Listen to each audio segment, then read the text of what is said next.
Okay. So what are we talking about again? Yo mama. No, I don't know. I watched Good one. K-pop Demon Hunters on repeat. I thought that was the plan. It's that time again. Time for the all new Culture Cast, which begins right now. Welcome back, everyone, to the all-new Culture Cast. I'm your host, Nick, and with me tonight, as always, is Reporting live from the graveyard. It's the Gorehound. the Gorehound. I got my button here. Could make this a sexy show. Um, and of course, the other sexiness on the show is Cousin Charles. Heyo. Alrighty. So, boyos, we're in our third week of Le Summer de Superman. That's French for Yeah, the summer of Superman, I presume. I'll take it. it sounds about right. Ha ha ha ha. It's gonna be one So of these shows. tonight, what did you This guy. say? All right. Um, All right. I'll bring us in with man crush. oh yeah, Man Crush, going right, start right up. I'm gonna throw out to Brandon Ruth. Um, yeah, yeah. Yeah. Do some filler. Do some filler right now, okay? Talk amongst Phil, yourselves. I don't know what's happening, but oh wait, I think I know what he's getting. I think I know what he's getting. Did you Yeah, get a Superman thong? All right. close to it. Yeah, there we go. Oh, I'm gonna throw there. There's there you. That's me, and Mr. Routh. Long story behind that that we don't need to get into now. Oh, I think we will get into it. That's too good of a story to pass up. He's a fox. He's very attractive. And while not the best Superman, I think he's the best looking. Ooh, the Snyder Bros are going to fight you on that one. Yeah. Of all the Supermen, he was one of them. Yes. Yeah, that's a great picture. We are definitely going to get into that story here when we talk about Superman Returns tonight. Let's get the folklore going. The folklore. Do you want to just jump into that story right now about our Brandon Routh encounter? No, I want to prove to you guys that I actually know what these movies are about. So Okay. Let's get it while it's fresh. So tonight we're going to be talking about Superman Returns, as if you didn't figure it out, and also Man of Steel, which were two attempts to reboot the Superman franchise after several years of it like not happening on the big screen. And my God, the Superman movies, their attempts at making Superman movies between 1987 to 2005 is pure madness. You should. It will take, that's a podcast in itself. And we're not going to have time to do all that tonight. But just in short, they've tried anything under the sun to make Superman movies. Like Kevin Smith was involved at one point. Tim Burton was involved at one point. Nicolas Cage, yeah. the infamous Nicolas Cage, Superman Pictures. Which I think is... He actually had an appearance in the movie. Oh, was it The Flash? It was in... That's what I was about to say. It was in The Flash. So they had the... He also was in Teen Titans Go to the Movies voicing Superman. That is true. But apparently I do remember him saying in an interview that he had no idea what he was doing for The Flash. They just had him... I can't remember if he said if he was even in a costume. They just had him like in front of a green screen or something. I've heard different stories about that, but like I guess whatever he filmed was not what ended up being in the actual movie. Like they CGI'd over him or something like that. It's really weird. Really, really weird. I will say this, like, did we do an episode on The Flash? We did. We did. That shows you how memorable that movie was. The cover image was that meme of Barry Allen like doing the two by and then on the grave was the Flash poster. Yes. Classic. Good Photoshop, by the way. Yes, Photoshop, not MS Paint. Yeah. But yeah, like if that movie came out, like, let's say we had an inverse of like Marvel and DC. Like if that came out like 10 years ago with all those little cameos and stuff, I think people have gone nuts. But or maybe not because No, it's a because it was lot. all No. CGI bullshit. If it was like the real people, and I know some of them were dead, but if it was like actually them in the flesh, people might got excited. Like I remember just a few years before Crisis on Infinite Earths, people got Yeah. excited when all the cameos came on. People Yeah. were pumped for that.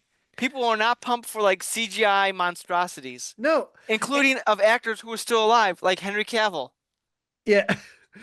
I need um to rewatch that scene. Please 'Cause- don't. yeah, it's a I will say, yeah, go back to Crisis on Infinite Earth. Like they had some like deep cut, like, okay, what actors were in DC movie or shows that we could feature? I think Burt Ward pops up.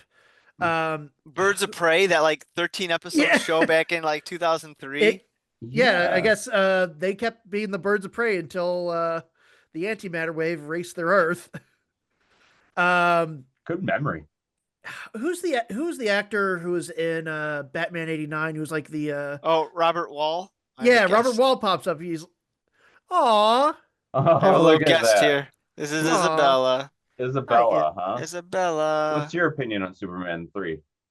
I like it. There needs to be more cats. strike but Streaky. yeah, Get him, Freaky the Crypto. Super Cat. Oh, speaking of crypto, off topic, I went to the comic We're book not show. investing in it. Yeah. Yeah, I went to the comic book shop as one does, and they gave me this free Aw. a facsimile copy of Adventure Comics 210, the first appearance of Crypto. They're supposed to sell them for $3.99, but they got so many that they're just giving them away. Yeah. At least at my comic book shop, Graham Cracker Comics in DeKalb. Oh, so it wasn't like a free comic day. It was like a legit No, one? there's a theory We behind got too that. many of these. Well, yeah, and also, so I guess there's a controversy because like they originally came bagged in like a poly bag because if you open it up inside, you could have gotten a free ticket for Superman for like opening Oh. week. Well, obviously that promotion's passed, so I asked them, "Oh, you give them these away for free?" Like, yeah, the promotion's passed, so we just open it up and people will give them. But also, I learned this apparently in there, it also gives you like a coupon code for a free trial for DC Unlimited or Infinite, Okay. and where like you're basically buying a free pass to like a comic book shop's direct competitor, which it's not really a competitor, but I guess some comic book shops got like uppity when they learned about that. So I bet they're giving a fuck this, open the bag and give these out for free. God damn it.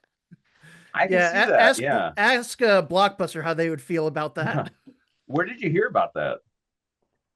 About the website I love to hate, bleedingcool.com. Okay. Is that's still around? It still is, for better or worse. Oh, I'll be damned. But anyway, going back to yeah, why are we talking about the Flash? Let's talk about Superman Returns. So there's like a ton of Oh yeah, movies that they're trying to make.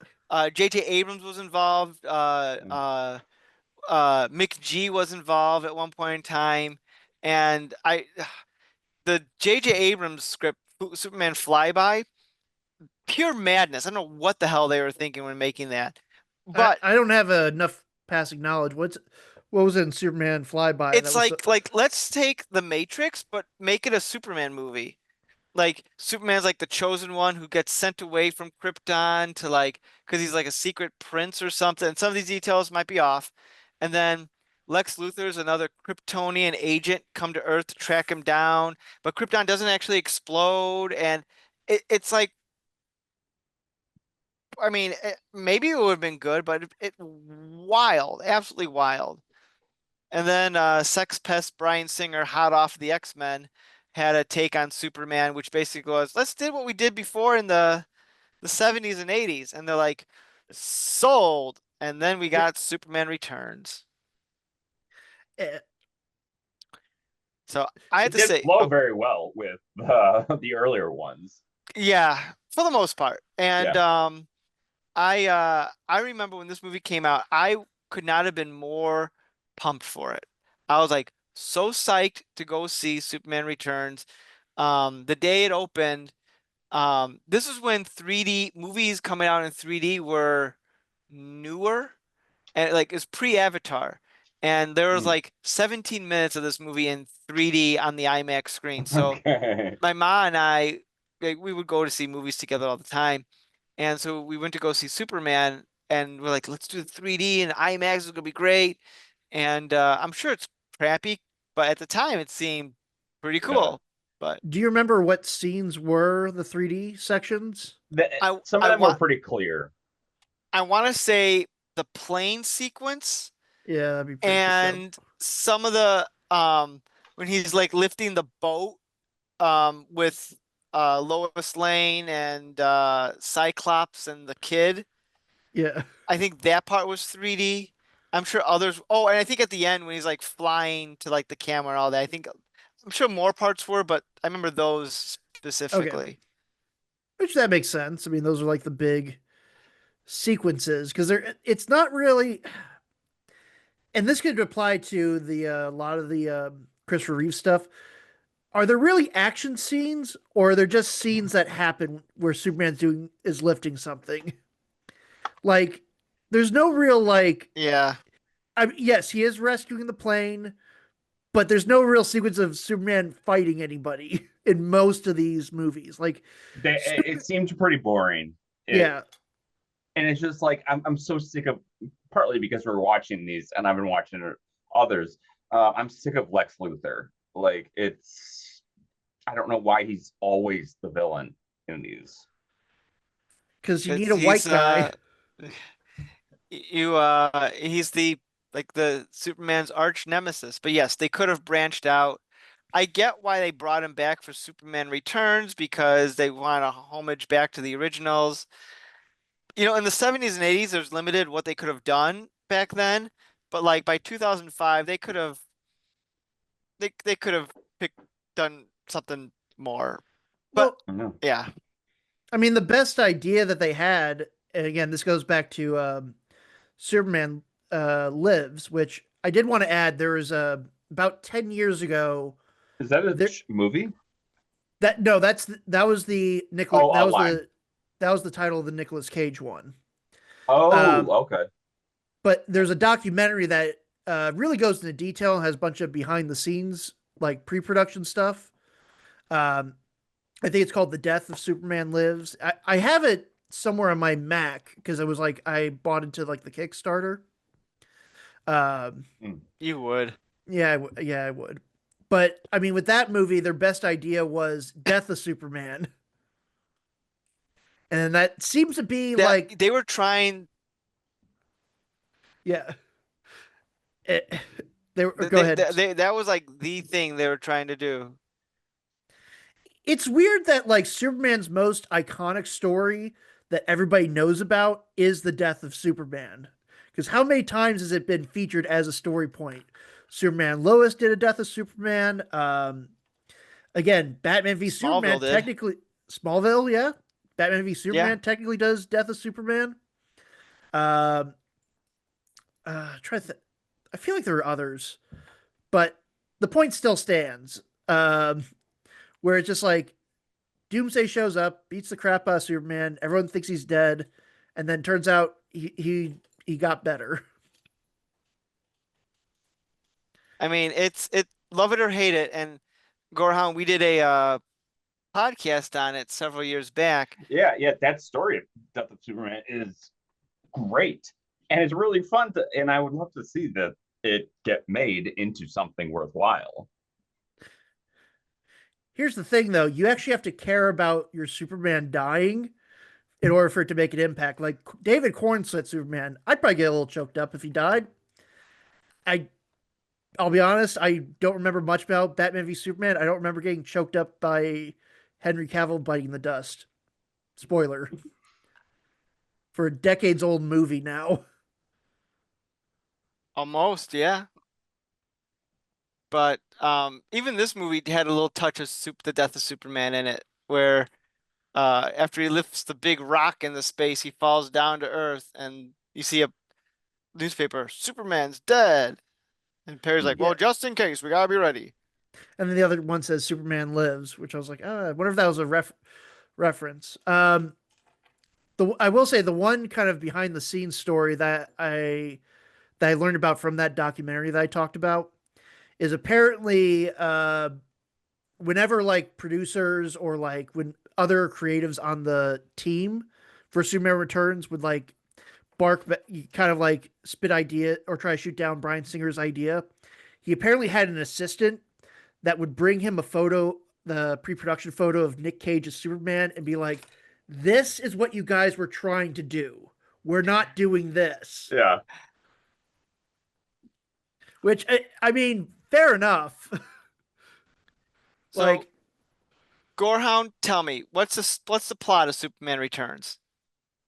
So Superman Returns, being Brandon Routh, it's a continuation of four. I love being put on the spot. It just shows how much I truly comprehend it. Lex Luthor comes in. He's doing. It's the same plot as one or two of Luthor He wants wanting land. to technically, both splitting movies. up the entire thing. Luthor has a little shard of kryptonite, and he stabs him and he kills him. Good night. And they take it out, and he saves the world by lifting a big rock up into space. Yep. So, It was so boring. Just like I remember liking this one, and I think I just have positive vibes with Brandon Routh, and I just never really. I do see the continuation from the originals, which I think does add value, but still, it was just like it wasn't really enough for me. I think that's something that we could say about both these takes is that it's no fault of like the cast. Well, I think Man of like- Steel was just it was just way too jump back and forthy. It was I couldn't keep track of this like is me watching Man of Steel. what the story is. You know what's funny? So my experience with Man of Steel was I distinctly saw it once. Like I think either opening weekend or something like that. Yeah. In Columbia where I live, I didn't have a car at the time. Talk about folklore, but I didn't have a car at the time, so I had to walk to this movie theater because there wasn't a bus route that ran by it.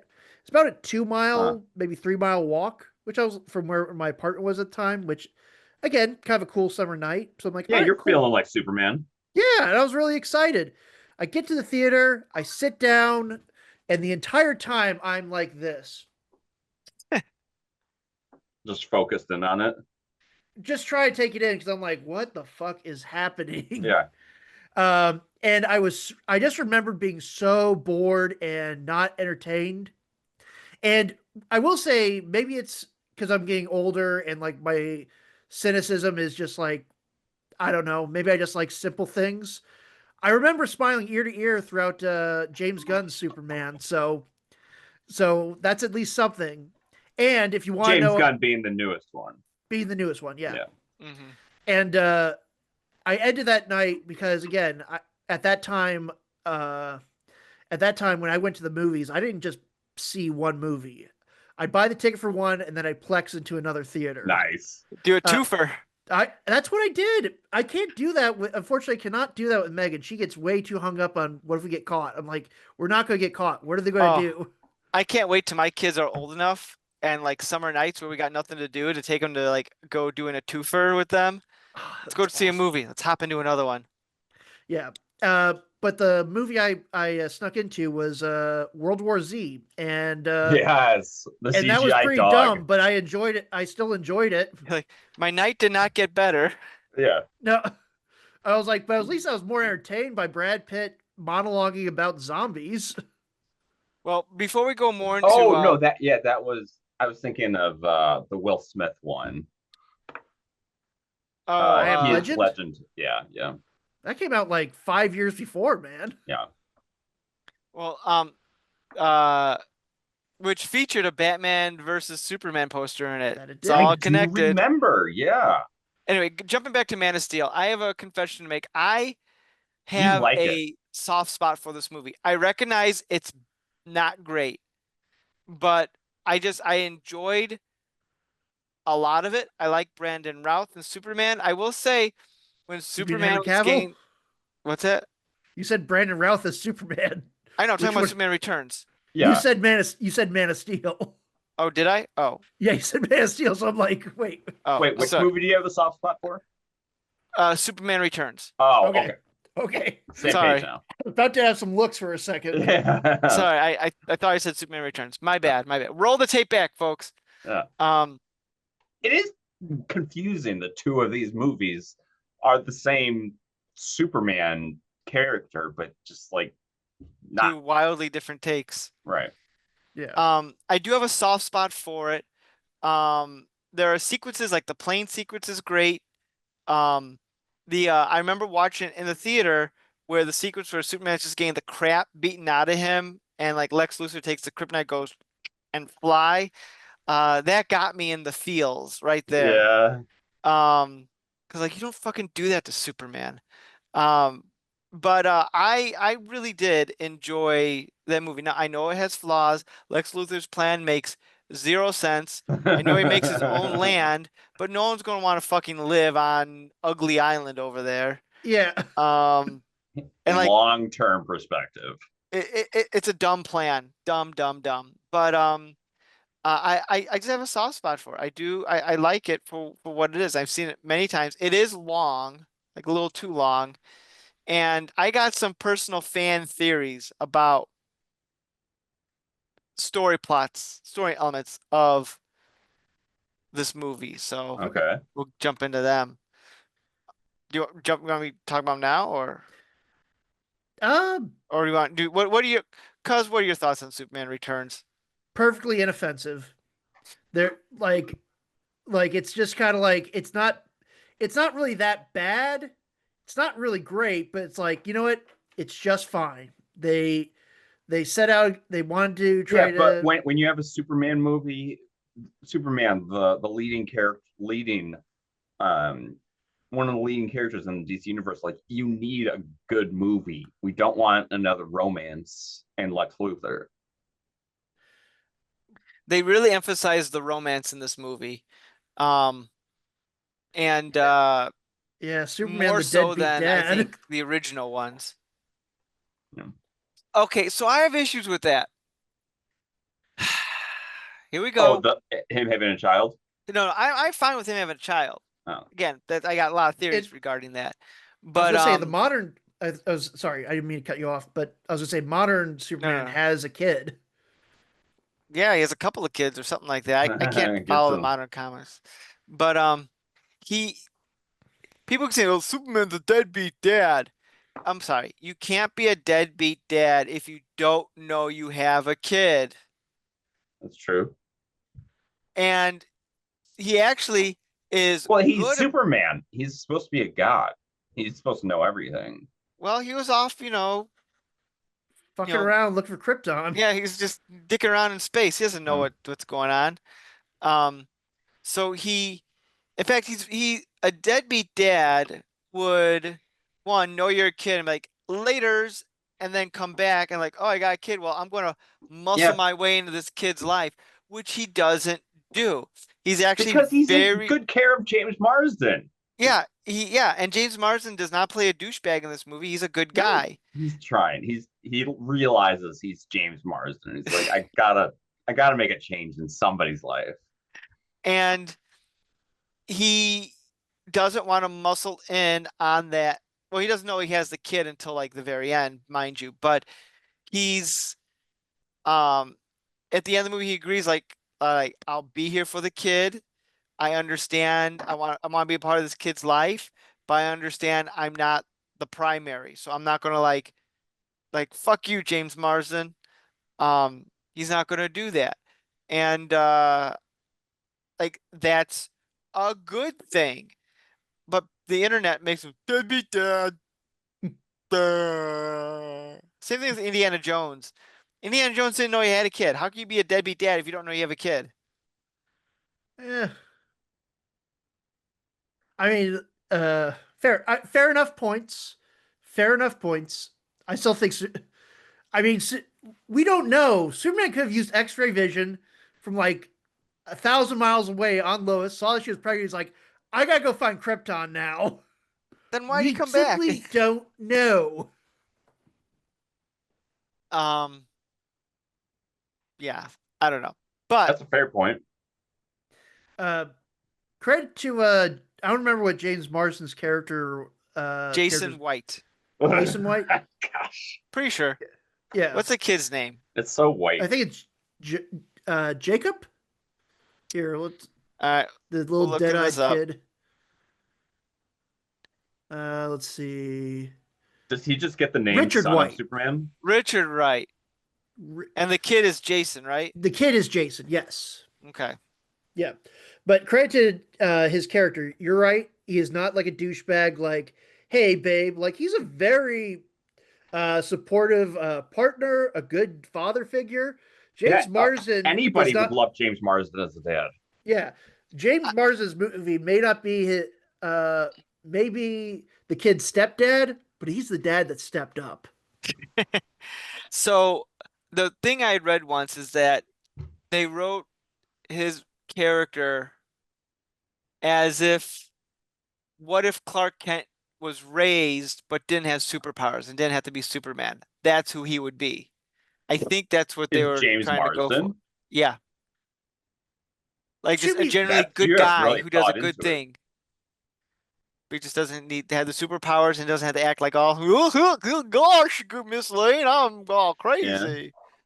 Yeah, it is fun. I will say it is funny that, or I know this was intentional, but they're like, oh, he's a pilot, and he's like, didn't they say he was like some sort of like Air Force dude or something like that? Maybe. I remember he was a pilot. Yeah, it's That's like, pretty oh, she's got a hunky. thing for flyboys, eh? Fair point. So I want to hear your guys' thoughts on this. Okay. How much do you think Jason knew or Richard knew of who the kid's real dad was and like his perspective on it? How much do you think he knew of all that? Do you think he knew the kid was Superman's kid, or do you think he thought it was his kid?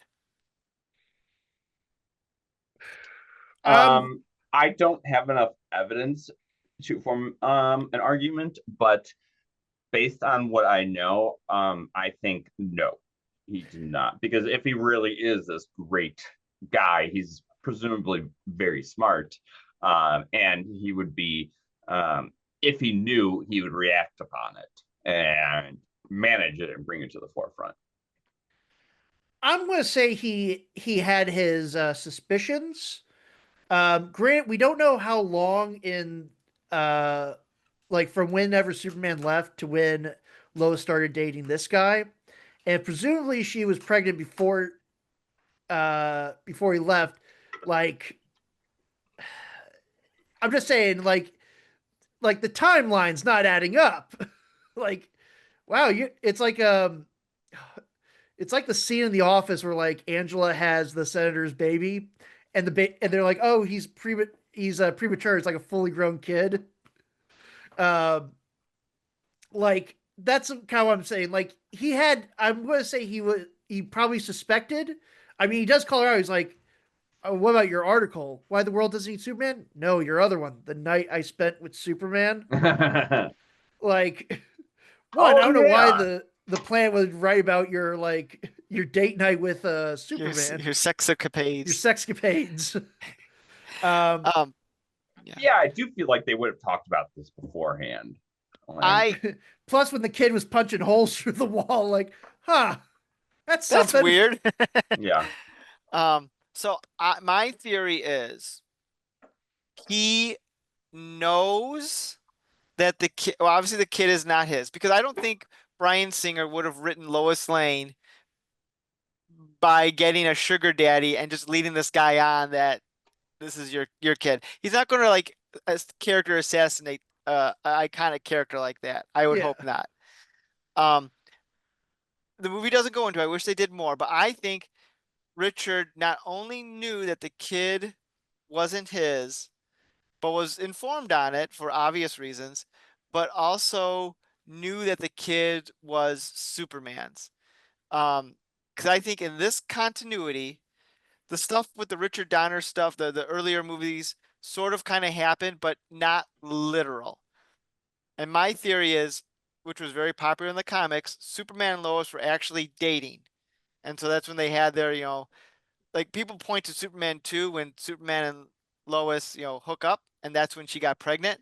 I don't think that's the case. I don't think that happened then because she forgot about it, and she'd be like, "Hey, you raped me." Yeah. I don't think that. I think it's just implied that they had an off-screen relationship as Superman and Lois. Clark Kent was out of the picture. Yeah. He never revealed.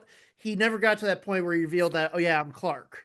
Yeah. Which is usually what in most versions of like the Lois and Clark relationship. Usually at some point he reveals, "Hey, I'm actually Superman." Yeah.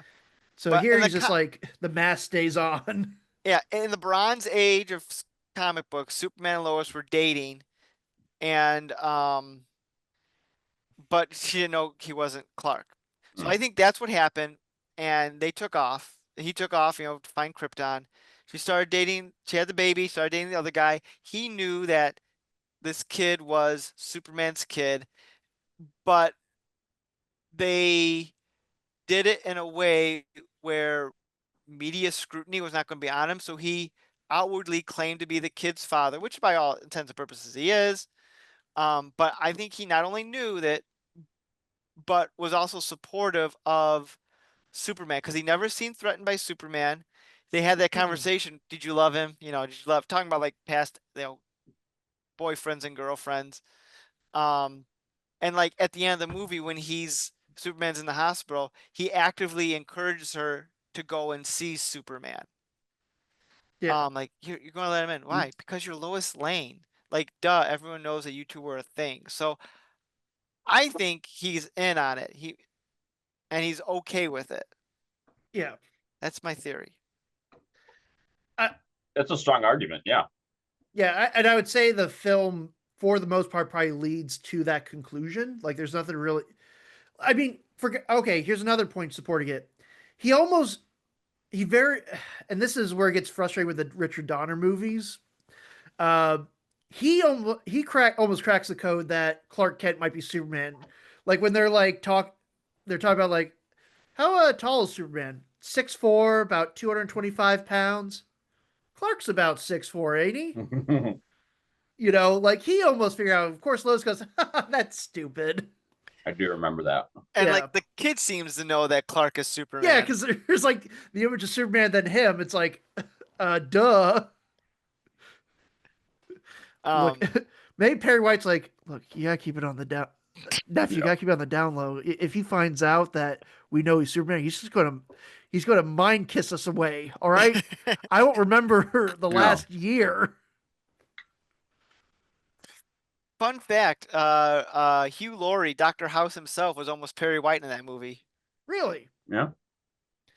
I think he would have been good. Yeah, I will say they got the cast they got for the Daily Planet crew pretty good. I like their Perry White. Jimmy Olsen actually has more of a role in this than I think he ever did in the Richard Donner movies.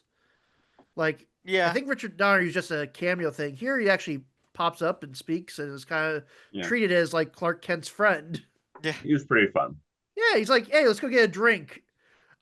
Jimmy, it's 9 a.m. I just started working. Yeah, let's go drink. Yeah, I do like the I guess the explanation that Clark gave is for the last 5 years he's been trying to find himself like in South America. Like, and of course they gave him his job right back. Like, I don't know. There's something so stupidly fun about that. Gorehound, I know you don't want to talk about it works, this. I guess. What's up? We got to talk about Lex and the monster that is Kevin Spacey. Oh, yeah. Which I will say, in 2 times in this movie, Kevin Spacey's Lex Luthor terrifies minors, so that's not great. Um, yeah, the one joke I wanted to make was, of all the Lex Luthors ever shown on screen, he's one of them. He And oh, go ahead. I'm sorry. No, you go ahead. And to think, like, when casting for the movie, they said Lex Luthor, Kevin Spacey is Lex Luthor. There was like a resounding, yeah, that's a good piece of casting. He'd be a good Lex. Yeah, And he was fine in the material that he was given. But he's not too bad quite he's as like cart. Oh, a go ahead. bad. Too bad he's like a bad dude in real life. Yeah, kind of makes it feel Makes gross. you Like, think. ooh. Yeah. Yeah, but I mean, still, it's Lex Luthor. Like, we're already done with him, albeit like he's a central character. But that just goes back to my irritation that they didn't bring in a different villain. And there's a lot of good Superman villains that they could have probably used. And Like Zod, yeah, yeah, we'll get to that. Nuclear Uh, Man. Yeah, nuclear. Here's what I'll say: of the four main cinematic Lex Luthors that we've had, he's probably the third best by default. Like, I think you could argue it's a tie between Gorehound. Have you seen James Gunn's Superman yet? Not yet. Okay. Nicholas Holt's really good in it. Him and Gene Hackman are probably tied for like one or two. It could probably change depending on my mood. Sure, sure. Kevin Spacey is third, and then Jesse Eisenberg is just fourth. Like, he gets there by Take my default. piss. Take a lot jolly answer. Yeah. In your mouth. I don't know why. Like, I know that you're like, oh, we're trying to brace on Mark Zuckerberg. Like, Mark Zuckerberg is more like Lex Luthor than Jesse Eisenberg was. I don't know. I mean, when they cast Jesse Eisenberg, I was supportive of that casting because sure, why not? But like, man, I don't know if that was his ideas or uh Zack Zach's. Snyder's, but good God, what were they thinking? I'm going to say it was Jesse's, or I don't know. At the end of the day, it's his performance. Yep. Mhm. Yeah. What's with the hair? What's with anything? Like, is he bald or does he have this dumb wavy blonde? He's got alopecia. Is it just a No. wig? No. No, and I mean Batman v Superman: Dawn of Justice. Yeah. It's his actual hair, and then he shaves his head at the end of the movie because of reasons. Okay. No, I they guess take him to Blackgate and they shave him there.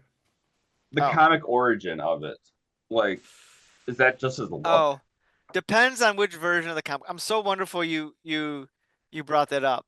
The original origin. I thought it was ridiculous in the first and the second one until I realized, okay, yeah, I guess there must be some sort of source to it.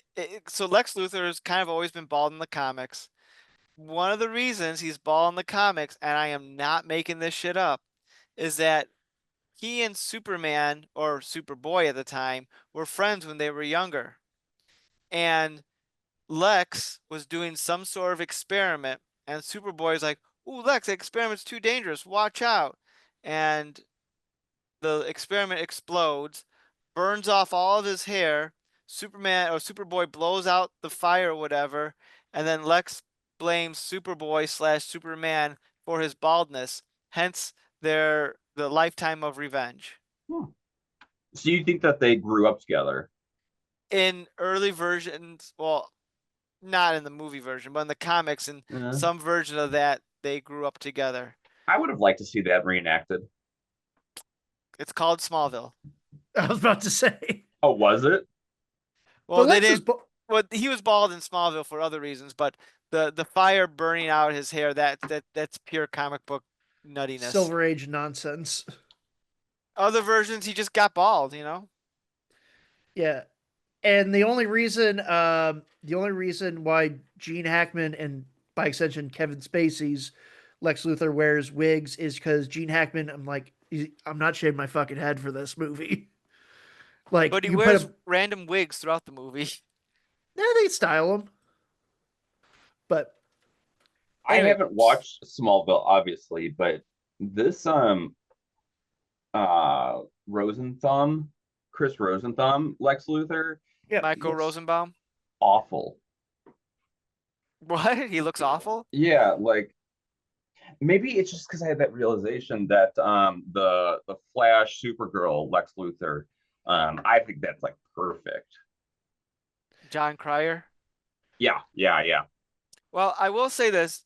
Michael Rosenbaum was pretty good as Lex Luthor, and a lot of people do think he was one of the best. So, I would uh I would encourage you to check out an episode, which I know you won't, which is fine. I don't blame you. There's only 10 seasons of the show.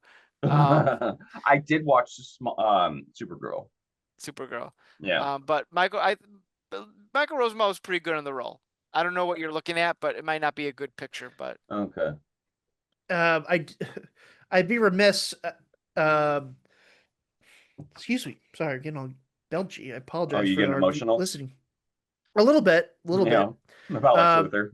Well, hey man, like I said, you gotta rub that head for good luck. Um, I will say a fun Easter egg. Since Nick, you probably appreciate this more since you were a Smallville fan.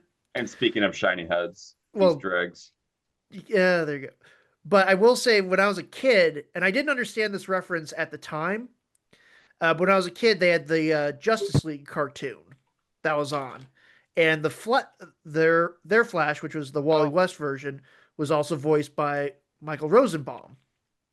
And I think in one episode of I think like season 4 of the technically you view both Justice League Unlimited as the same show.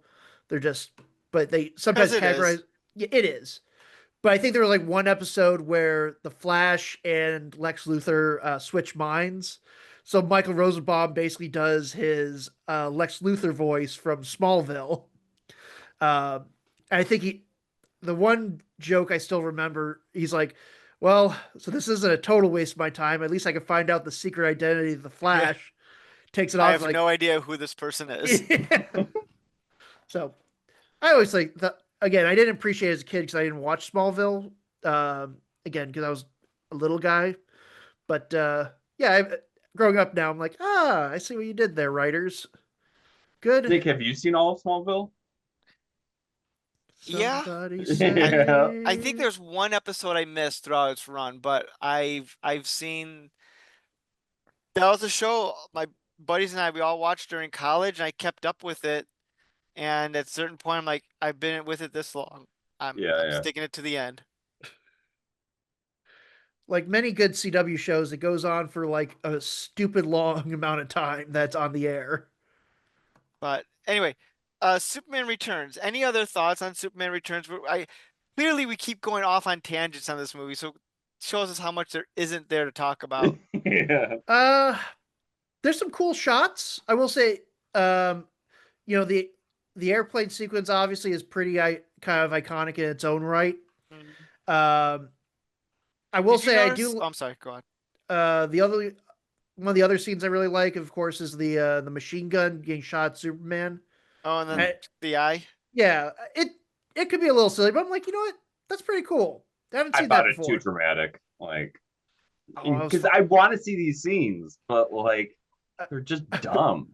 well, that moment itself is kind of cool. I will say, like, okay, so you got some bank robbers who are packing like a heavy machine gun, gunning down the police, and then you got the two rent-a-cops. Like, what are they going to do? Like the two like security guards, like, bro, you guys are outclassed here. Um, Uh, was it weird for anyone that half the time Brandon Routh was flying, it was CGI? It was pretty bad CGI. And that was what took me out of it. I was like, this doesn't look good. Like, I don't care what year this is. This is supposed to be a reboot. And Like it's weird. They do CGI for him on things that didn't need to be CGI'd. Like towards the end of the movie when he's like flying away from the house. And we want to see raw Brandon Routh. Just they give could've- it to us. they could have done that shot with him. on some wires. Well, yeah, or in a green screen. They could have done it, but weirdly they didn't. until they had like when he was in space, when they redid the Christopher Reeves winking at the camera. I didn't. I will say this: I didn't mind it that much. Like it didn't. It didn't take me out of the movie. I will say I do appreciate blockbuster filmmaking in the early 2000s because yes, they did have CGI, but they still had to build sets. You still had to physically Yeah. construct sets. Like and all the sets are very detailed and very good. Daily Planet looks good. Lex Luthor's ship looks good. Even Hmm. the little even in the opening where Superman's ship crashes back down in Smallville and it's like this crash site and there's fire. It's like if you were to do that nowadays, it'd be all CGI. Mm-hmm. It would be all entirely shot on a green screen. Like they had to build some of these things and they had to actually film them. Not just like, oh, we'll put a green screen in, well, have some VFX guy put it together. Nah. They had to get creative. So I appreciate this era of like blockbuster films. You know, a bit on that with the look of the film. I do like the look of the film. Um, and I think Metropolis and the vibe of Metropolis has never looked better. I love like the sort of retro look of the town. It has like a 30s and 40s like style and like clothing and art deco and all that, but also modern, like they kind of fuse it together. I To me that was I like that choice. Yeah, it's very timeless because again, it's like there's elements of like, oh, this kind of feels like the '60s or '70s, but then you got cell phones and computers, Right. um, which Um to yeah, be fair, oh, go ahead. I was like the other versions of Metropolis that I've seen on the big screen, they just like, oh, this is like a city. This is like this could be Chicago or New York. No, there's no personality to it. Yeah, well, that's what I was gonna say. That's what made people like fall in love with Batman 1989 is their Gotham's like this fucking nightmare town. um, but no, yeah, that's kind of all you got to say about. Or I think I said. Oh, there is one last thing. The replacement for Eve, Tessmacher. Oh, Uh, Kitty? Kitty. Yeah, like what a Lex Luthor's a fucking asshole. Like, why is this poor woman staying with him, putting up with all this shit? Money. Yeah, And I like how Lex actually had goons as opposed to like as opposed to Otis and Miss Tessmacher. yeah, but I like Otis and Miss Tessmacher. No, that's fine, but like for the greatest criminal mind of all time, he certainly had no one working for him. Yeah. What's weird is like one of his goons is Cal Penn, which this is like two Yeah. years after Harold and Kumar go to White Castle. Did he even have any speaking lines? I don't think he did. And then Yeah, gets to get flattened. crushed. Yeah, that was probably the weirdest part. I'm like, you have someone who's arguably a pretty big comedy star, like he was just in this huge cult comedy Mhm. a few years ago, and he's in your movie, and he's not doing anything funny or even saying anything. He's just kind of there. Yeah. Wait, you were talking about Tessmacher Yeah. from the earlier ones? Yeah, from Or- the earlier ones. Yeah. Okay. Okay, got it. There's Yeah. a similar but not exact character in Superman Returns, played by Right. Parker Oh. Posey. Parker Yeah. Posey, yeah. She was really I don't know what she is from, but she is a really iconic, and I appreciated her as a sidekick. She was good. Lex, you told me you were going to pretend cut the brakes. A man knows when a woman's lying. Like, fuck. Also the Lost in Space is what I recently watched her in. Oh, the Netflix show? Yeah, and was the typecast that I had with that. never got around to it. Maybe one day I will. It's boring. Oh, good to oh, thank God I saved 20 hours of my life. Yeah. Also, Oh, yeah. did Superman one last thing I will say, a question for the dais. So does Superman leave Lex Luthor to die on that deserted island? He doesn't know he's there. He's got super hearing. He can hear everything. Yeah, that's an argument that you can make about everything, which is one of his faults. Oh, that was the other point I wanted to bring up. Okay, so when Superman and James Marsden are like, I wonder where Lois went. They have to like, get into her computer, and the password, of course, is Superman. Mhm. Uh, why couldn't Superman have heard Lois? Like, it's not like and you could have had it, and even if there was a She was dumb in a line, lead like, lined room. yeah, the ship's lead lined or soundproof, sure, fine, but still, like, I feel like the way that the Superman works, he would kind of keep like, he would kind of keep Lois's voice in the background.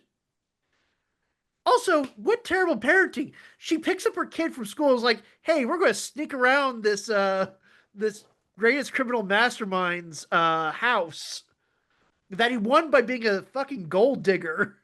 Tricks I, some. I love how when Lex sees Lois Lane for the first time, he's like super perplexed, like, Lois Lane? Like, what the hell are you doing here? Yeah, get the fuck out of my house. Like, he's just in his bat. He's not even like He's like being brushing like, his teeth or something like that. yeah, he's in a bathroom brushing his teeth. Like, it's not like, oh, I caught you in my trap. He's like, huh, so you're here now. All right, well, time to speak. I was going to get around to this eventually. All Uh, right. Think about real quick, Gorehound, since we're on the Superman Returns, do we want to talk about our Brandon Routh experience? We've talked about it on the podcast before, but I feel it's warrants. I feel like I have brought it up quite a bit. well, Sorry. bring it up for me, Gorehound, just one more time. Oh, you haven't heard it. I don't think I have actually. I'll give the quick version unless you want to do a Gorehound. No, go right ahead. All right. So I'll post my picture. Several years back, I I was at C2E2 and Brandon Routh was going to be there, so I wanted to get a picture with Brandon Routh, and I brought my Superman Returns DVD to be in the picture. And Gorehound was at C2E2 as well, and he's like, I'm "Hey, can not I?" paying $120. It wasn't that much. It was Yes, not it was. 120. I think it was like 70. These actors Um, got to eat. and Gorehound was like, "Hey, can I stay in line with you so I could see him up close?" I'm like, "Sure, I guess." There's It was no reason. legit. It was legit. And Honest. I so, was like, I just want to stand back and see him with my eyes. and if you ever gone to one of these things, they're like horse corrals where you get in line, like, next picture, move, next picture, move, next picture, move. Like, they got this thing. You're Down to a not taking, science. yeah, you're not taking any time to say hi to him. You're just like picture, smile, next. Let's hope you have a good picture. Yeah. And so it's my turn, and they go next, and I go in there, take the picture. I'm walking out, and then they say, "All right, next." And then Gorehound, you're like a deer in the headlights, where you're like, I don't know what to do here, because you weren't sure if you were going to go, like, you didn't want to I be froze rude, I up. guess, by just like walk right past him. Yeah. And Yeah, Brandon Routh is smiling like to you, like, come on, which yeah. I don't know if he was saying that to be like, fucking move the line, or trying to be encouraged, like, hey, guy, I know you're shy, Yeah. come on. And so you go up there and they snap his picture with All him, right. and it continues on. That's me. Keep in mind, he didn't have a ticket, didn't pay for this. He just Yeah. happened to be with me at the time, and they printed out the picture, and we're like, well, what do we do? And some guy next to us, just put behind, because when you leave, you scan your picture to see you got it, and you walk out and make sure you're not going with someone else's or whatever. Yeah. And so Oh. I held mine behind Gorehound, so it was like, that, and I held it real tightly so they wouldn't, and they just scanned it, and we walked out, and they didn't check. So Yeah. Gorehound got a free Brandon Routh autograph. Oh, not autograph, free Brandon Routh photo. Yeah. Man, that was a good time. Oh, that's fun. I like that story. And I was in shock because I even thought he was attractive back then. So He is very tall in that photo. yes, very. I think he if he's not he's one of the tallest Supermen. He's got a good build. So, speaking about the greatest Superman ever, let's talk about Man of Steel. Oh boy. We've buried the lead so far. Yeah, I've been wait. Ooh, I'm about to make a name for myself here. Uh, where to begin? Let's start. I It know Nick. stinks. Yeah, worst movie you ever saw. Next one will be better. Gorehound, have you seen Man? Did you see Man of Steel circa 2013 or I anytime saw it before once this? when it was released. Okay, okay. Maybe I maybe might have watched it in a hotel room. Your opinion is going to matter the most. What did you think of Man of Steel? Well, like I said in our text chain, I lasted 26 minutes.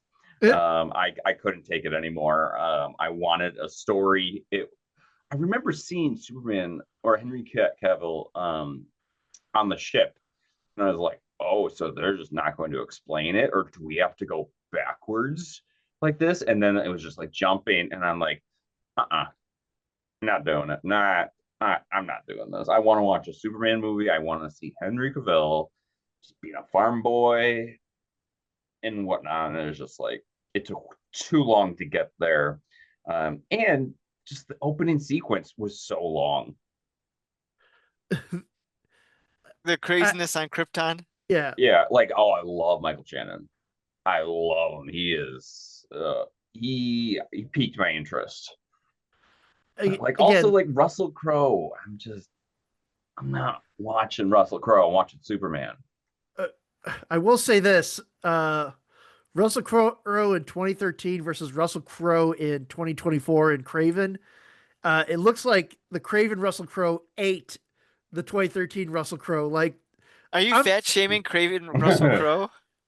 I'm sorry, man. His bird quit.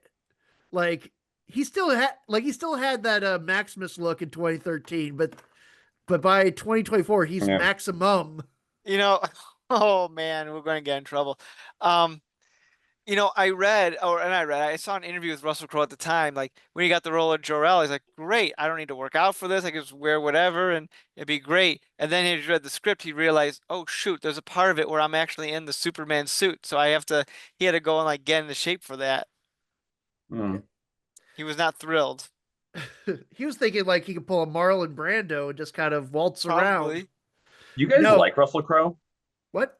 Do I you like him, I Russell have Crowe? no opinions one way or another. Yeah. He's fine. I Yeah, think he's okay. There should be I like, was it South Park? Didn't they South Park parody where Russell Crowe has a show where he goes around the But world beating people up? yeah, uh, okay, yeah, we're on the same page about him because he's just boring and yeah. he is an okay actor. He is I think the roles he's been in are pretty good, but like not. I don't know. I'm not going to. If I see a movie poster and the only thing I know about is like, oh, it stars Russell Crowe, I'm not going to probably go see it just on the name alone. He's not a draw. No. Back in the day, So maybe, but uh, yeah. Let's talk about the opening on Krypton. I forgot how fucking nuts that opening is. Yeah. I will Like, find him. yeah, I will find him. I will find him. Yeah, that was pretty cool. Like I will watch Michael Shannon talk yeah. for an hour and a half. Oh, I thought that was absolutely ridiculous the way he was saying that. Oh No, yeah, but it's very much that psycho Michael Shannon. he sells it. Yeah. Um, yeah, I feel like Zack Snyder's like, our Jarrell's a fucking badass, man. This Jarrell ain't fucking waxing poetically and fucking talking about Jesus. Well, eventually he does, but he, our Jarrell's going to kick some fucking ass. He's going to ride a dragon in the middle of a space battle, and it's going to be pew pew pew pew pew. Like it's completely nuts what happens in that. And I looked at Megan at one point, um, and about 11. I'm like, we're about 11 minutes in, uh, and like Russell Crowe again tries to complain to the count. Well, first of all, it opens up with Laura or Lara, like birthing Superman. Like that's Mm. your opening, and just like Richard Donner, we get to see a baby's dick. Yeah. We don't need to. Don't Like, need to, but they did it again. we're doing it again. we're keeping up with tradition, I guess. But yeah, it's nuts. He's like, oh, the planet Krypton's going to explode. You know, we need to try to save our legacy. And then Zod shows up, and then yeah, there's a coup, and then there's fighting, and then he calls it a dragon. Then he has to jump into like a waterfall, get a skull. Then he Oh yeah. then he like grinds the skull into his baby, pretty much. So like after 26 minutes, does it like pick up? I mean, In a way. sort of. I will say this. This is the first time I've seen Man of Steel since it was in theaters. Mhm. I saw it opening night. Second to opening night. I got a story about Good that. memory. Oh, because there's a story connected to me seeing Man of It Steel. does that. And I will say this. The movie is not good. The story is bonkers bananas, and not in a good way. It makes no sense. Superman is just nihilistic, which gets worse in more this in Batman v Superman. But like, I will say this: the pacing of the movie, it does move at a clip, and it does look good, despite the Yes. fact there's no color to it. But yeah. I'm in the same boat as you, Nick. And I will say the dumb moments in there are so iconically dumb that I can't overlook them. But overall, it's not as bad as I recalled. Mm. But the stupid moments are real fucking stupid. And I still did not enjoy watching this. Like, there were some things I'm like, I was like, okay, his Superman's a lot better than I remembered it being. Because I think I was thinking of like Justice League and like Justice League and Batman v Superman, where again he's so serious and no like joy whatsoever. Here he cracks a few jokes. He's trying. I think Henry Cavill's trying to do the best he can, given ways that like credit where credit's due. I can't get mad at Zack Snyder because at least he has a vision. This is not a movie that was made by committee. No film board executive would say, yeah, we're going to have a scene where Superman's in a church and juxtaposed with Jesus fucking Christ. Like, Well, they did that in Superman Returns. Like, the last half is like the resurrection story.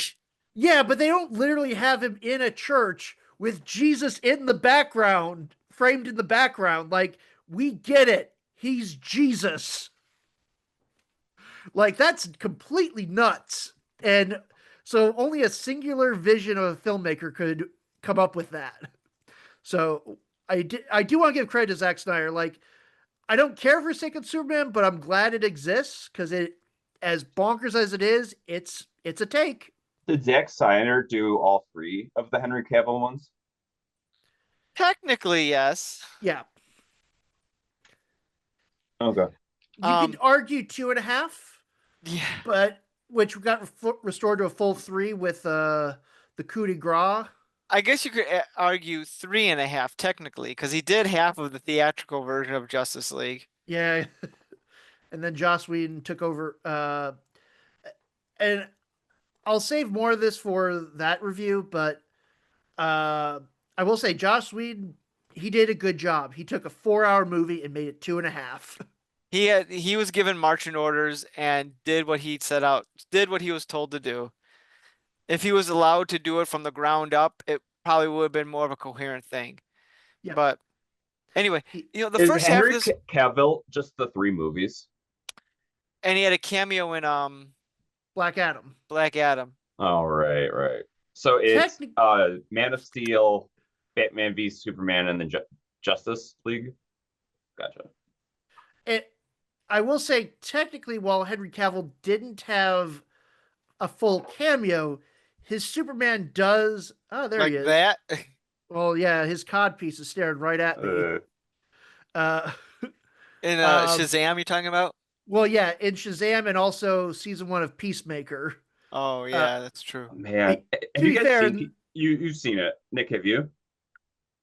Oh my god, dude! I am real close to rewatching that. The season's coming out. Oh, is it? Yep. I keep on looking back on that on that series as memorable. I will say I told Megan when I watched first episode, like, uh, I think John Cena might be the perfect person to read James Gunn style dialogue. Yes. Like he fucking gets it. Um, Um, I will say the first half of Man of Steel, up until when Zod shows up on Earth, is actually pretty good. I like what they were doing with it. The Superman's looking for himself with his dad. There are bits. I don't know why that ship that has been crash landed on Earth for 18,000 years or since the however, Ice Age. yeah, how that technology was able to work. And luckily Jor-El knew that was going to be there and that it had a Superman suit that fit Henry Cavill perfectly. Oh yeah, it did. I don't know how any of Form that fitting. happened. Yeah. Thank Um, God. I was gonna say, thank God. Thank God. Clark is in shape. Could you imagine if he was like overweight, trying to fit into that suit? Yeah. I would love a montage. There needs to be a montage getting back gonna into need a shape. montage. Montage. Damn. Um, oh, like him trying out different suits. Or no, just getting it like fit to like, you know what? I am overweight. I am gonna like get into shape. And that He's Thor like bench pressing the Ragnarok, moon. Yeah. when he's when Thor is going from like bum overweight to God, um, I love that transformation. He went from dad bod to god bod. Oh man! And then when he comes back at the end, ah, Um, But overweight Superman jokes aside, I will say, in my nerdy perspective, I to me it made perfect sense that the ancient ship would work with modern day Krypton because we get this idea that Krypton has been stagnant for the last several thousand years. So it's like no other technology has improved. They've just kind of like peaked in high school, and they're just like, why bother? okay, I'll allow that. Yeah. Are you Although I sad that will we say, were? Oh, I'm sorry. Go ahead. no, no, you go Are, ahead. are you sad that we were robbed of a Supergirl? Because there was one of the chambers in that ship was opened, and it was implied that that was supposed to be Supergirl. I technically we did see Snyder's Supergirl in the Flash. That doesn't count. Eh, fine. But yeah, I remember also when it came to that, where like there's that open pod. Like, yeah, I think even at the time I caught that it might have been a reference to Supergirl. But I remember reading on I the internet like there was like some sort of idea that Zack Snyder had that a few Kryptonians colonized Earth and they became the Greek gods, I remember or, hearing that at the time and too. that the Amazons were going to be like a cross race between Kryptonians and like humans. I remember that. Yeah, which is like it's That's a not a take. bad it's a take. It's not an inherently bad idea, to because it's like I don't want to say credit where credit's due, but it's like in James Gunn's Superman, they have all these wacky superhero concepts going all at once. You got like super geniuses, pocket dimensions, the Green Lantern Corps, giant monsters, all this stuff. And it's like, okay, how many different fantastical elements can exist? So I can Yes. appreciate that, like, okay, the Kryptonians are fantastical and everything is a result of that. That's not a bad idea. Not great, but it's not good behavior. I don't give a shit if you do it, Zach, but it's not good behavior. I like how Pa Kent wanted a bus of children to die. Wait for it, wait for it. You hear that? That's all the Snyder Bros slamming their keyboards typing comments right now because I misread the scene. Which, yeah, yeah, I know. I did that. I said that deliberately. yeah, yeah. Father of the fucking year. This is Kevin Costner post Dancing with Wolves, but pre Yellowstone. So he is just slumming it along. Oh, that's a huge like time period. That's all I know Kevin Costner for. Um, He's a terrible Field of pothead. Dreams. Field of Dreams. Field of Dreams. Yeah, you like that one. I do like that one. That was a good movie. Um, but uh, it's interesting how like at the end of the movie when Superman's like, "You're not going to find me, General," or the U.S. General, "You're not going to find me, General. You won't be able to." And just ask anyone in Smallville. They all know you're Superman, Clark. Yeah. Why don't we go down to the IHOP? Maybe Yeah. stop by 7-Eleven and stop and visit the Sears. Those are the people that paid for this fucking movie. I still can't believe that they. It's not only like, okay, this one guy's the manager of the IHOP. Fine. They have a fucking fight scene in the IHOP. People are enjoying their bottomless pancakes, and a fucking Kryptonian's going through the goddamn wall. Yeah. You know what made it scene even better if they like stopped to be a commercial like Zod, have you tried these pancakes? It I've has been little wanting to go powder, to it's so IHOP. good. The Superman, the pancake shaped like an S. Gorehound, you'll dress as Zod, I'll dress as Superman, and we'll just like Well, have I a already have the nonsensical fight Superman scene. costume. Okay, then I'll dress as Zod, and we'll have Yeah. a fight scene in an IHOP, and they'll be like, "Sirs, this isn't Waffle House. You need to stop this." That's No. I was actually thinking that too. Like I was trying to figure out how to work that in. Of like, if they really wanted to show a breakfast chain where people fight often, it's Waffle House. Yeah. In like a Waffle House at dumpy 3 nowhere in the a.m. middle of the town. Uh, which to be well, I don't know if they have. Yeah, they got Waffle House in Kansas. In Kansas, Hey, we have a movie where Mm. fucking people shoot lasers out of their eyes. They can have Mm. a yeah. Waffle House there. Uh, Um, okay. yeah, like clearly Pete Ross realized like looked at when he's like hiding behind the booth or whatever he looked at, he had like look of recognition like, shit, that's Clark. Like Mhm. everyone knows if Lois can figure it out, everyone knows that Clark is Superman. Uh, let's give. I will say this. Amy Adams is Lois Lane. I think she's all right. Um, she is, but I will appreciate that this is the first cinematic Lois that figured out that Clark Kent was Superman, and she did it pretty.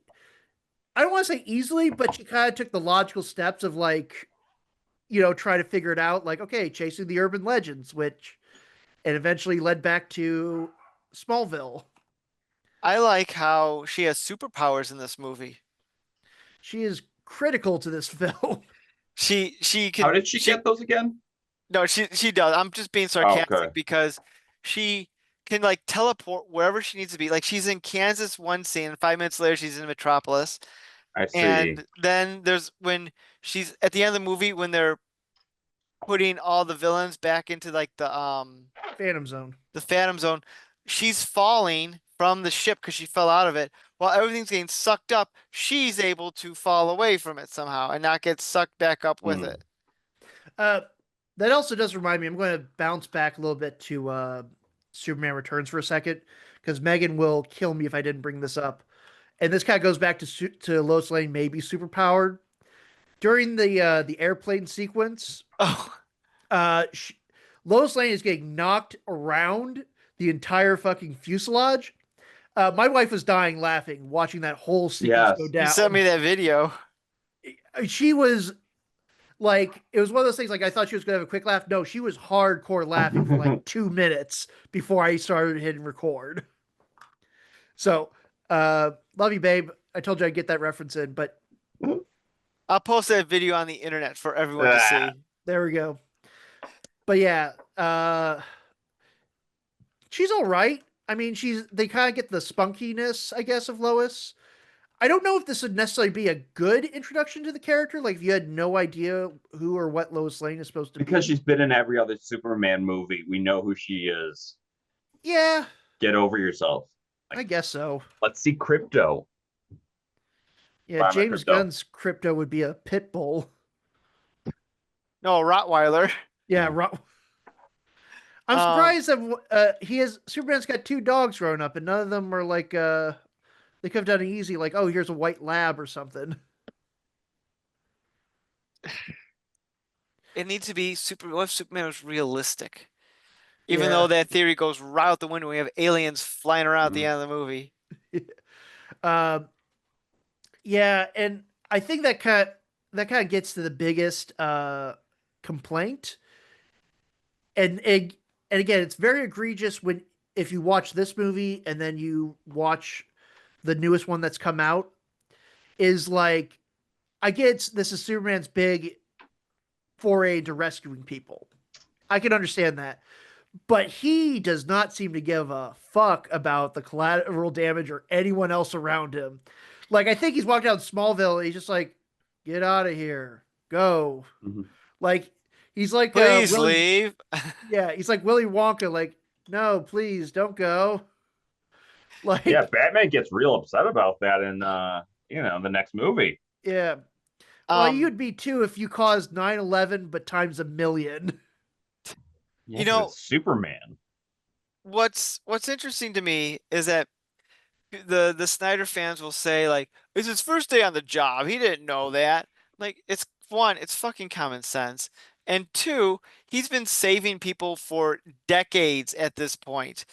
I Yeah, think he would have an idea of like how he would want to navigate this, but yeah. whatevs. It is comical how much stuff they that they just destroy just by going through it. Like the again, he punches the one dude into like the train yard and it just fucking explodes. A train gets tossed through the fucking Sears. The 7-Eleven gets annihilated. Yeah, these stores are going to be closing anytime soon anyway, so Yeah. doing you a Well, favor. yeah, the small American town is dying.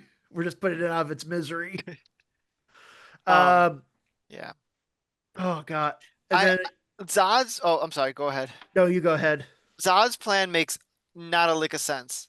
Nope. So he needs the world engine and the codex to reclaim Krypton or terraform Earth into a new Krypton so he and his people can live. Fair. But why does he need Earth? They have a spaceship. They can go to any planet. They can go to goddamn Mars. Why Earth? His logic is I agree with you 110%, by the way. His logic in the movie is, oh, every good you need a good foundation, which of course leads to that scene of Superman falling into the pit of skulls. Hmm. And like 'Cause- he needs labor. Well, all the So humans are going to be killed. Yeah. oh, okay. But I will say, like, if you have a world engine, like, it creates an atmosphere, presumably, a Kryptonian atmosphere. Yeah, they could have gone to Mars. Now, to be fair, this is good. This has been retconned by the Zack Snyder Justice League. Spoilers, Gorehound. Um, but it's revealed in that movie that the general character, who's given Superman a hard time, you know what I'm talking about, the black guy? Hmm.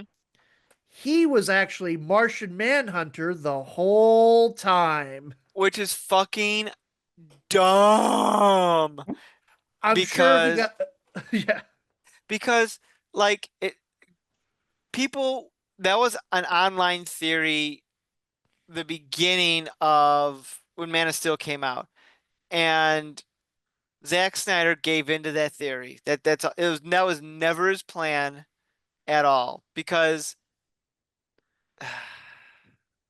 I can't. it's pretty fucking dumb. But it's also like if Zack Snyder knew anything about the comics, like Martian Manhunter is not like some pushover. Like he's pretty damn close in strength wise to Superman. Hmm. And he's got he's got his telepathy, shape shifting. He's got an array of superpowers that make him a pretty formidable heavy hitter in the Hmm. DC Comics. And I guess the way that he helps a world-ending crisis is by hiding as a general, a human general. Not like, don't worry, Superman, you won't be alone. And he shapeshifts. Like none of that. No. But I remember that movie came out, the Man of Steel came out, people kept saying like, oh, that person's that one, that one's that one. And like his assistant, I guess his name was Ferris. So people are like, oh, is that a Green Lantern? Is she going to be the Carol Ferris, Green Lantern's love interest. It's like, no, it's not. Yeah, That's not bad. I mean, that's not a I bad do take. remember that. Yeah, Oh, here's another one I remember. Like, remember after he saves the oil workers and he falls in the ocean Mm-hmm. and like he sees the two whales. People were like, "That was Aquaman. Aquaman was saving the whales to check on yeah. Superman." Like, no, it's just two whales. It's supposed to look pretty. There's Man, no people were Atlanteans at this excited for point. Justice League real fast. No, they eventually just do it. They eventually just have an email, a PDF. Like, this movie is so dumb. Like, God damn. Extremely dumb. Actually, I want to talk about. You talked about Zod's plan. Mm-hmm. Um, I want to talk about the plan that's even just as, or if not more dumb. And if anything, I think Zod might have been the hero. So, and I'm talking about Jor-El's plan for Krypton. So Jor-El states at the beginning of the movie, it's too late to evacuate the entire planet. The only thing we do is save our. I think he said something like save our knowledge or save the codex so that way Mm-hmm. Krypton could live again, which is fine. But Zod comes in. You know, the council's not even attempting to try to rescue people or try to get people off world. Yeah. Even though it's later established, oh yeah, we had colonies, but then we just kind of gave up on them. So they've got the capacity for space travel, they just don't. Anywho, so Zod's like, we're going to take you and me, we can lead the new Krypton, and we will make sure that the degenerate bloodlines that led to the Krypton's ruin will never happen again. And then Jor-El's like, who decides if those which bloodlines live and die? Which is fair, you know, eugenics, not good. However, Jor-El makes it pretty clear which bloodline's going to survive. His. Like, I know he's like criticizing Zod, but at least Zod would have saved, you know, some of the people. He would have. Well, so he took the Codex, which had all of the DNA of Kryptonians, Yeah. into Superman. So all of Krypton lives in Superman. I mean, on a technical sense, but like, Is it just like a Wikipedia? I don't even know. They're 'Cause, like, very vague about it. Yeah. like what the plan was, but it's still just like, We haven't even been introduced to Superman yet through all of this. are you talking about it in the intro? Yeah. Yeah. We saw his dick. That's all you need to know about him. Yeah. He's 2 minutes old and he's packing.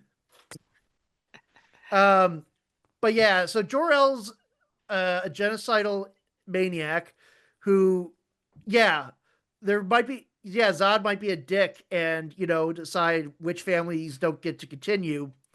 But Jor-El says, fuck that. Everybody dies. All our DNA is going to be encoded into my son, which, by the way, I have no plans of showing my son the technology to regrow Krypton. We have it. We have these matrix chambers. We can make a whole fleet of Kryptonians. No problem. And then I guess, or was Russell Crowe's plan to like do what Bradley Cooper suggests and have a secret harem? I don't think so. I mean, that's the only other way you're going to get Kryptonian DNA and have Krypton live again. They make it very clear. Kal-El was the first natural birth in centuries. Was that the idea? I don't know. But at least Zod would have done something. He would have actually kept Krypton alive or, you know, birthed new Kryptonians. Like, Jor-El's an asshole. Yeah, I don't know. But is there anything we liked about this movie? The Hans Zimmer soundtrack. It's not too bad. Henry Cavill, he's nice to look at. I do like some of the flying sequences. Like they did a couple of things that was unusual but made sense. Like when Superman was like on the ground, like laying down, instead of him like getting up like a normal person, he literally like just floated up and did that. I'm like, all right, I like that. That's good. Giving us something different and unique. Um, What did you think of the outfit change? which outfit change? The new suit without the undies. The trunks, it's fine. Yeah, I wish it didn't. I wish it wasn't as so dark, yeah. but Yeah. I thought it was a nice change. Freshen it up. I I've always been a fan of the shorts. I think they clear it kind of it looks a little weird just seeing a blue suit, and I do And it like it just adds a little. accentuates, the Yeah, super. like I know people's like, oh, they look silly. I'm like, I don't think they look silly. Like unless they look like underwear. Like if they look like underwear, then yeah, it's gonna look silly. But if they just look like it's part of the outfit, then it's like it's fine by me. Yeah, I think it is silly. But at the same time, like it's an outfit that like is iconic. And when you look at it collectively, you don't see the undies. this one has black undies for some reason. Wrong. I think it's supposed to be shading. Did you just Yeah. color it in with black Sharpie. marker? No, Yeah, you that's did. how I got it. Yeah. Is that your fanfic one? Look at damn, that's a chin on him. It's based on the artwork of Ed McGuinness. Oh man, and he works those He's those mogging triceps. Or the what are these? delts. Yeah. I don't know. I'm not a weightlifter. Are we gonna get our first comment on that? Uh, oh man, Yeah, there was nothing in this that I liked. Michael Shannon, like Michael Shannon. Oh yeah. He's a He's good piece of he's meat. he is a very fun Zod. I do love when he goes he's like, you've destroyed my only purpose, and just goes fucking nuts. um, I think okay. So anything else good that we can think of? There was something I had in mind. I couldn't think of what it was. Um, I don't know. I do think we'd be remiss if we didn't talk about the biggest controversy of this movie that had fans still debating, and that is the infamous neck snap. Gorehound, you have a cat in your room. Did you know that? Dude, did you see a tail? No, the cat was like trying to paw at the door. Yeah. We're about ready to head on out. Okay. Um, the neck snap, Yeah. Thoughts on it, everybody? it's fine. Yeah, dude, that's brutal. But the thing I didn't like about it was that it was played as this big moment, but there was no build up to it. Nope. It's not like it was earlier on in the movie where like someone's like, I can never take a life. Life is too precious. You can't take it. And then he's like, he had to do something really hard. Like this Superman, him snapping a neck. Sure, why not? His Seems dad pretty told him to easy. kill a bunch of kids, so Yep. he was killing everything around him in the whole movie. That's what he gets upset about. I mean, he destroyed that one drunk trucker's entire livelihood. He crucified his truck. Like, my head canon would be like if I had to redo if I had to fix a few things in this movie, like minor things. One, I wouldn't have put the random family from Ohio who's visiting Metropolis as like the person that that Zod's trying to kill. Put Lois in that position. It at least makes sense. He cares about Lois. It's either either you kill me or I kill her. Instead You of decide. either you kill me or I kill this random family that I just met. It reminds me of the Justice League where Flash saves that random family in Russia. Yeah. It's like, Yes. which people bitched about, but this one's okay. Like, I don't mind having Superman in a position where he has to kill. That's interesting. But like have it like set up and pay off. Like have it make like sense. It doesn't. Yeah. I always felt like Superman like okay, like I always feel like when Superman's presented with a binary choice, like you either have one or two. You can only do one or the other. I feel like Superman should always be like, well, I pick option number three. Like, Yes. go back to Superman 1. There's two missiles, one heading for the San Andreas Fault and one of them heading to Hoboken, New Jersey. You can only stop one missile. What are you going to do? And then, of course, that results in the death of Lois. What does he do? Instead of accepting the consequences, fuck that. He goes back in time. Uh, so that's kind of how I felt. I was like, there wasn't another way to do that with all your powers and with everything else. You couldn't find door number three. It was just a very binary Mm. kill him or don't kill him. And I watched that scene very carefully this time. Those people could have run out of there by the time. Absolutely.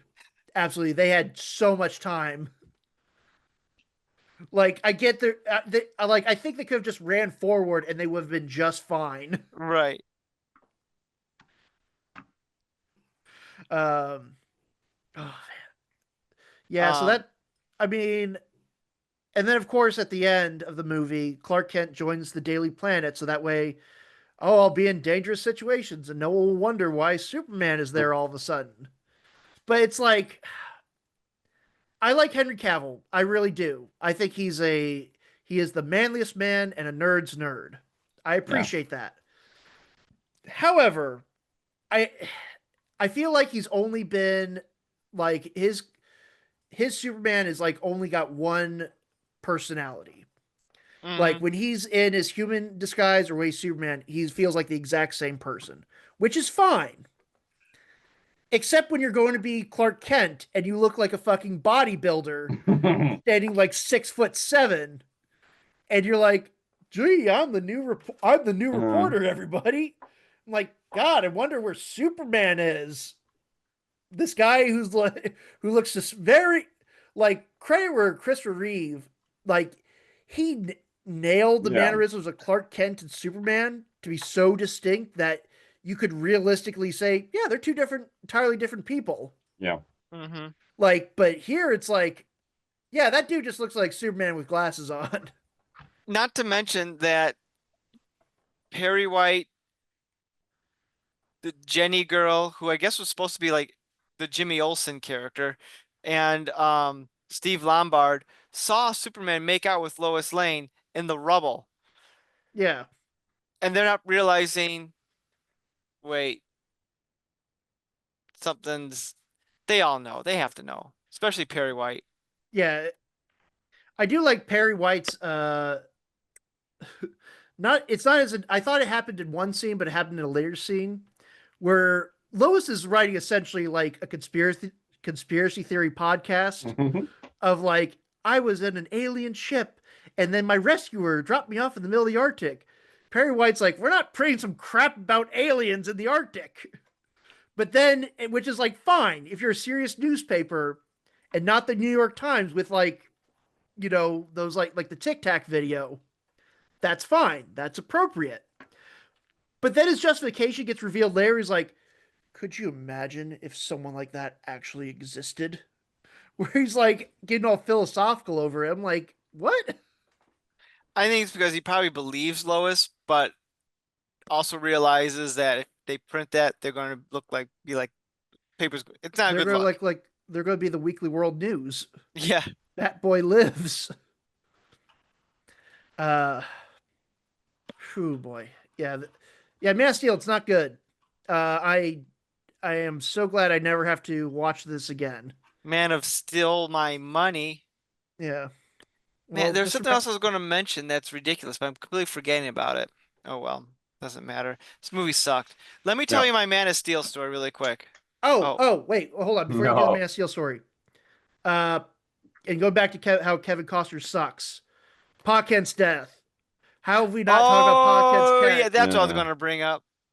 Yeah, got to mention the One, biggest stinker of all.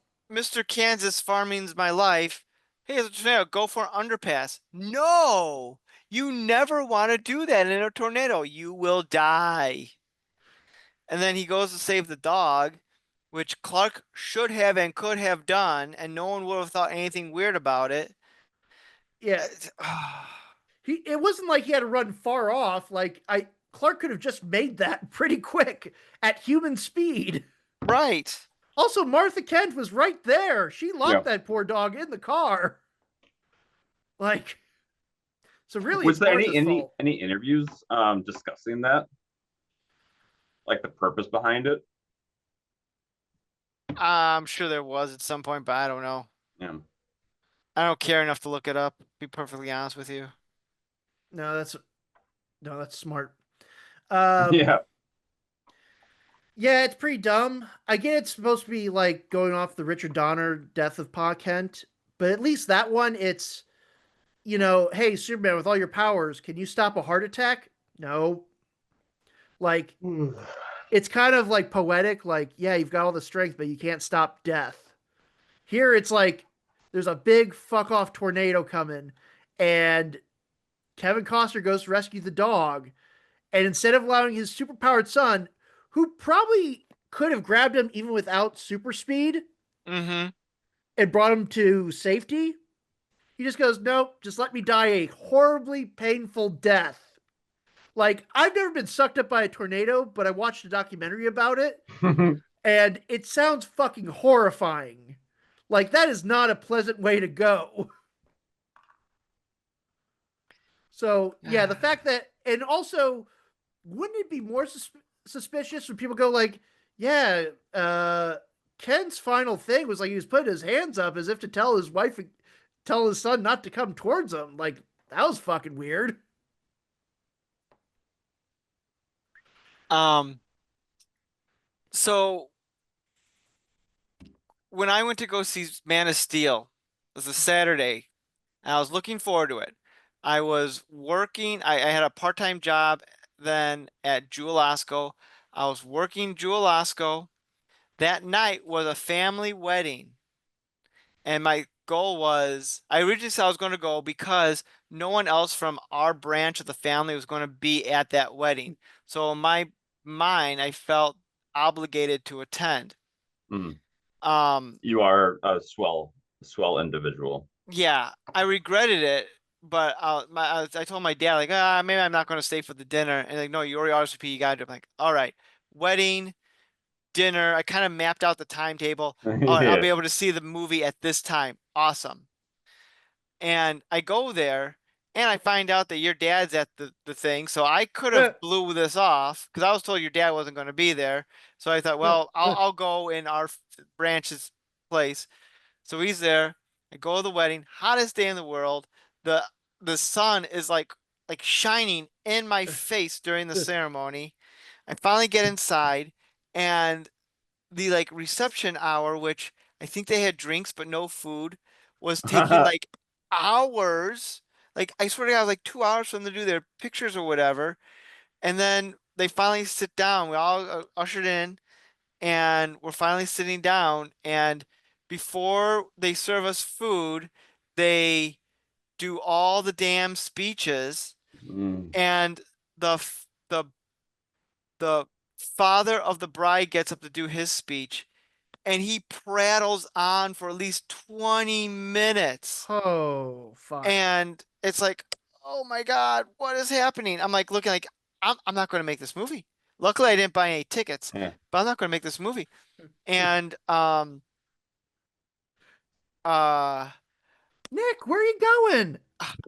I gotta get the fuck out of here. I gotta go see Superman. like I'm getting hungry at this point. Like, I'm fucking eating. Yeah. And so A like wedding hunger is never. and they're just going on and on. And then I the father of the groom gets up to talk, and this is he's the one we're related to, and your dad, my uncle, in typical fashion, kind of said, "Keep it short." Um, and he kind of gave like a real short, like kind of like I didn't know I was giving a speech, so I'm just kind of winging it right now, and it's like 2 minutes done. Awesome. So I ate. I got a little bit of the cake and I said my goodbyes and then I got out of there and I missed my start time by like 5 minutes. I'm like, fuck. So then I bought a ticket for the next show, which wasn't going to start for like another hour and a half. So I went home because my house at the time was like Yeah. right by the theater, and was able to go there. But man, and then on Holy top of that, the crap. movie sucked. Yeah. Yeah. So I'm like, oh my God, That But would be, yeah, did you walk unfortunate. 4 miles to see it? I did not know. I drove. so, so we Man, both good have memory, guys. yeah, we both have like very unique. I do appreciate that we both have very unique experiences, like just getting to the theater to see the movie and then ultimately being just so disappointed by it. That's some good memory, man. I don't remember when I saw it. I thought it was going to be a really good day. Like even my dad didn't go this way, and he's like, screw this. And I thought it was going to be a really good day. Work. I liked my job at Jewel Osco for what it was, of Uh, course. Yeah. And then like the wedding wasn't far from where I worked at. Then I could drive down almost a straight shot to like where the theater. It's like it was too perfect. Like got all messed up. you guys, Colbert is starting, Oh, okay. so Well, You're gonna bail. yeah, Alrighty. Well, Gorehound, good seeing you. yes. All right, later, guys. Later. I guess we should wrap this up. yeah, I agree. This we like many all new Culture Cast episodes, we ended up going on several tangents. Oh my God, yeah. No one listens to this anyway, so I guess it's Oh, fine. I'll put it on the background. I listened to it. Uh, yeah. So these were the reboots of attempted restartings of Superman, I and I do have some fun facts about Man of Steel. oh, go right ahead. So Lois Lane, I'm sorry, Amy Adams guest starred on like a first season episode of Smallville. Oh, okay. Henry Cavill allegedly auditioned, and this is where things get murky. Auditioned for um Superman Returns, or possibly one of the failed attempts prior to Superman Returns as Superman. How Didn't get old it. would he have been? He would have been younger, Much younger. um, which is probably why he didn't get it. Yeah. Um, Brandon Routh allegedly auditioned for Smallville and didn't get it. And the most deep cut sort of reference is towards the beginning when we meet Emil Hamilton for the first time. Hmm. He's in like a control room, and then there's like a officer like at the computer like telling him stuff what's going on. Yeah. That Yeah. that officer played Emil Hamilton in Smallville. Oh, okay. Okay. Connections. It's all. I actually did look up because I guess one of the background soldiers was actually the same actor who played uh, the toddler Clark Kent in Superman 1978.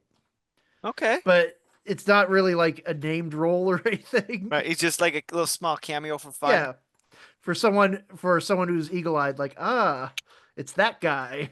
I heard of a fun cameo in Fantastic Four if you want me to spoil it for you. I may uh It's not like a cameo where like, oh my God, that character. It's more like an actor in a background role sort okay, of thing. yeah, go ahead. You know the Roger Corman crappy Fantastic Four film from the 90s? Yes. Those actors have cameo roles in the new Uh, Fantastic Four movie. that's fantastic. I'm glad. Ah. Say that again. Um, okay. Well, that's good. Well, those are good facts to know about the Fantastic Four and nothing else that we've talked about. You could be watching the movie with your like with Megan or whoever you go with and be like, "Hey, do you know who that is?" Like even though you didn't know, you'd be like, just it seems like you're in the know like I know these things. I'm Like well-rounded.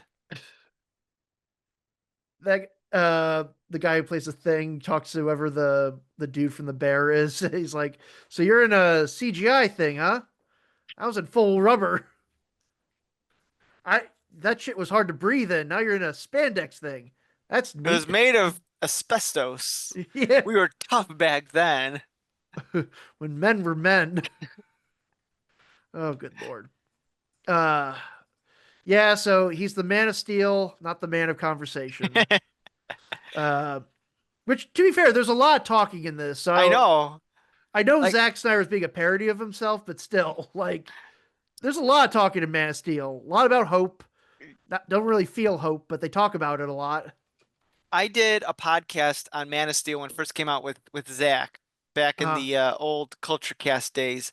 And comment I made then was there was so much action in this movie towards like the second half that I became actively bored by it um as the movie was going on. It's like it's enough. It didn't well, seem as bad when I watched it this time, but still. it can be a little bit of a sensory overload. And that Like, was my oh, I'm sorry. I no, keep you go cutting you off. ahead. That was my big fear in when Superman Returns failed and they were going to reboot it. I'm like, because one of the complaints was not enough action in Superman Returns. Like, oh my God, they're going to just do act balls to the wall to wall action, and that is what they did When you for the have most part.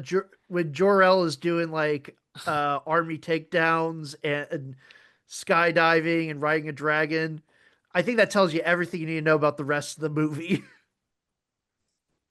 I know I Yeah. get caught up on it, but it is the most not jarring, but it is like it is a state mission statement when you start your movie that way. Like you think about Marlon Brando waxing poetically, talking about the end of Krypton. Uh, and it's kind of like, he's sort of reserved and just sort of accepts that this is the end. Gotta protect my son. Here it's we gotta fucking get the codex and we gotta hurry. Yeah, and yeah, it's a film.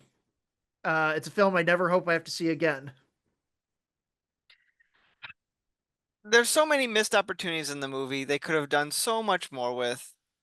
So What? much more. Like the Codex thing was interesting. They don't do anything with it. Nope. Um, The the most frustrating thing probably, and this still rages on today, is like everybody who defended that movie is like the next one's going to be better. It's going to get he's going to actually have hope in the next one. I'm like, he doesn't. He doesn't get more hopeful than what you see in this movie. Like at no point like is this. yeah, that was my thought on it. Like, even though I didn't like the movie, I liked it well enough to saying like, okay, they got the foundation. All the problems in this one can be corrected in the second one. And instead they just double down on all the bad stuff. They immediately jump into they never give us Man of Steel 2. They immediately jump into a basically proto Justice League movie that's also a loose adaptation of The Dark Knight Returns that also introduces Wonder Woman, and then it becomes the death of Superman. Like I mean, on paper it's like, okay, the dark gritty Batman story from the 90s, the dark gritty Superman story from the 90s. We're just going to mesh them together, and oh boy, doesn't it work. Because when your solution is what stops Batman from stabbing Superman? Their moms have the same first name. And that only exists because those writers are paid 10 cents to come up with a comic book and they just picked a name that they used before. You know, I have to say, as dumb as that moment is, it's also secretly brilliant that they like tapped into that. That became a key plot point. This like, oh, that's weird. Um, yeah, The dumb moments of this movie are iconically dumb. And I think mhm. that it makes it hard to try to look at this movie with any better like perspective, even all these years later, because I'm like, those dumb moments just stand out as super dumb. They really do. But I'd probably watch Superman Returns, honestly.